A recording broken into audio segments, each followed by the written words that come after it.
Eh bien bonjour et bienvenue dans une nouvelle vidéo de l'Académie du Web Design. Aujourd'hui nous allons voir comment consommer des produits de WooCommerce grâce aux fonctionnalités de la REST API de JetEngine, donc sous WordPress. Alors on se retrouve tout de suite sur mon back-office. Alors le principe c'est que sur cette installation WordPress j'ai donc installé WooCommerce et j'ai j'ai créé un produit délices du printemps qui coûte 48 €. Et ce que je vais vouloir effectuer, c'est afficher, alors tout d'abord récupérer ce produit via la REST API de JetEngine pour pouvoir l'afficher dans un listing créé avec CrocoBlock JetEngine.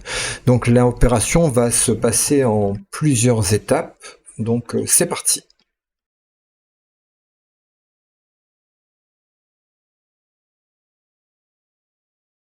Alors tout d'abord, pour pouvoir accéder à la REST API de WooCommerce, il va falloir créer des clés via le panneau de réglage de WooCommerce. Donc on va aller sur WooCommerce réglages, et ensuite ici dans la partie avancée, on va accéder à API REST, et donc on va ajouter une nouvelle clé.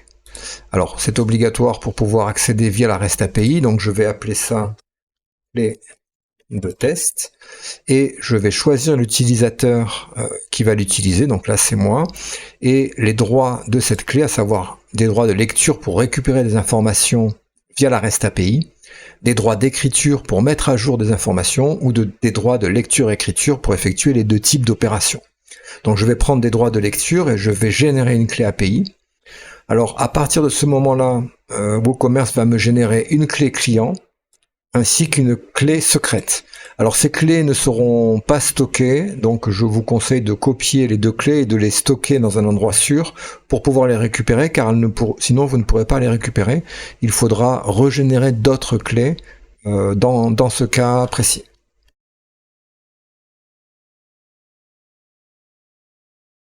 Alors la deuxième étape va consister à créer un point de terminaison sous JetEngine. Donc là vous vous rendez sur l'onglet JetEngine dans le premier élément de sous-menu.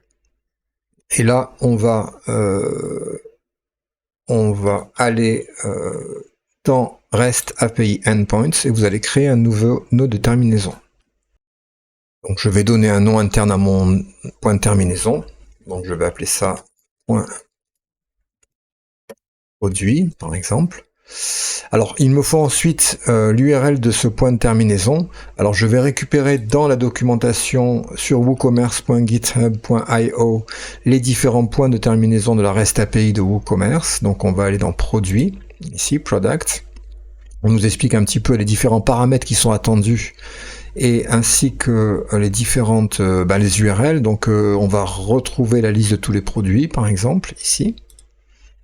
Et donc on a le point de terminaison wp-json wc v3 product. Donc là je vais copier ce point de terminaison de requête, le copie, et je vais venir donc le coller dans mon API URL. Alors au devant de cette fin de structure d'URL, je vais rajouter le nom de domaine de mon site, voilà, comme ceci.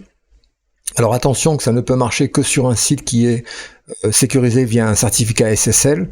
Donc si vous testez en local, il faudra activer les certificats SSL pour que le point de REST API puisse retourner des informations, puisque la prochaine étape va donc être l'identification grâce aux clés publiques et clés privées. Donc pour m'identifier sur le point de terminaison, je vais donc retourner sur l'endroit où j'ai stocké les clés. Alors pour l'instant elles sont ouvertes dans mon onglet. Je copie la clé client et l'idée ça va être de la passer en paramètre de l'URL de l'API endpoint URL, donc avec un point d'interrogation, consumer underscore key, ça c'est le nom de la variable qui est attendue, et la valeur de la clé. Ensuite vous rajoutez un et commercial et on va passer consumer underscore secret. Et là, vous allez, après le signe égal, vous allez venir copier la clé secrète client. Donc on se remet ici, et là, on colle la clé secrète client. Une fois que ceci est fait, on va effectuer la requête. Donc vous lancez la requête et on voit que donc la requête a bien été envoyée, l'échantillon a bien été récupéré, le point de terminaison est actif. Alors une fois qu'on a fait ça, on va passer au point suivant. Alors on va maintenant afficher le résultat dans un listing, donc on revient sur le back-office et on va se diriger, donc on va sauvegarder évidemment le point de terminaison, on va aller dans les listings, créer un nouveau listing, dont la source sera le REST API Endpoint, donc on va lui dire qu'on va connecter à ce listing un point de la REST API, et on va sélectionner le point dans le menu déroulant, le point produit que j'ai fait ici. On va donner ici les noms du listing REST Point, et je vais l'éditer avec Elementor.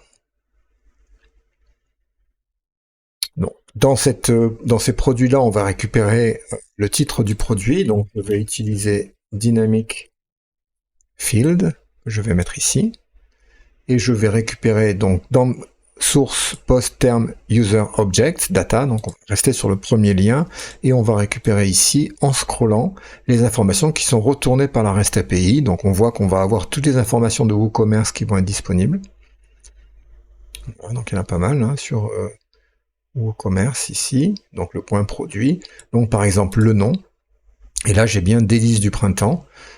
On peut récupérer également par exemple le prix de vente, donc price 48, voilà. Après il nous suffit de mettre en page ces résultats, de centrer les résultats et ensuite d'importer le listing sur une page pour pouvoir profiter de cet accès via la REST API à partir de JetEngine. Donc je vous rappelle, abonnez-vous à ma chaîne si ce n'est pas encore fait. Si vous avez des questions, c'est dans les commentaires. Et je vous dis à bientôt pour un nouveau tutoriel de l'Académie du Web Design.